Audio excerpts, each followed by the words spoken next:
প্যারিসে মোহনীয় লুকে নজর কাড়লেন মেহজাবিন। সময়টা ভালোই যাচ্ছে অভিনেত্রী মেহজাবিন চৌধুরীর। সাম্প্রতিক সময়ে নানা ব্যস্ততা শেষে রয়েছেন ছুটির আমেজে। বেশ কয়েকদিন হলো ফ্রান্সের প্যারিসে অবস্থান করছেন অভিনেত্রী। তার সাম্প্রতিক পোস্টগুলোই বলে দেয় এই ছুটি কতটা উপভোগ করছেন মেহজাবিন। পরিচালক আদনান আল রাজীবকে নিয়ে এখন সুখের সংসার মেহজাবিনের। গেল কান চলচ্চিত্র উৎসবে দেশের প্রতিনিধিত্ব করেছেন আদনান, সেখানে ছিলেন মেহজাবিনও। এবার খানিকটা ফ্রি হয়ে আদনানকে নিয়ে প্যারিসের রাস্তায় ঘুরঘুর করে কাটাচ্ছেন মেহজাবিন। কোথাও ঘুরতে বের হলেই একসঙ্গে ফ্রেমবন্দি হন তারা, উপভোগ করেন নিজেদের সেরা মুহূর্তগুলো। তবে এবার প্যারিসের রাস্তায় ফ্রেমবন্দি হলেন শুধু অভিনেত্রী নিজেই।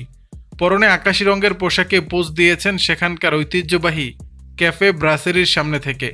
সেখানে এক মোহনীয় লুকে নজর কাড়েন অভিনেত্রী, ফুটে ওঠে তার রূপের স্নিগ্ধতা। সামাজিক মাধ্যমে পোস্ট করা সেই ছবির ক্যাপশনে তিনি লিখেছেন, ব্লুটিফুল। এক শব্দে যেন অভিনেত্রী বুঝিয়ে দিলেন, একটি মাত্র রং মেহজাবিনের রূপ সৌন্দর্যকে বর্ণনা করে দিল। আরও একটি ভিডিও পোস্ট করেন মেহজাবিন, লিখেছেন কফি ডেট ইন প্যারিস।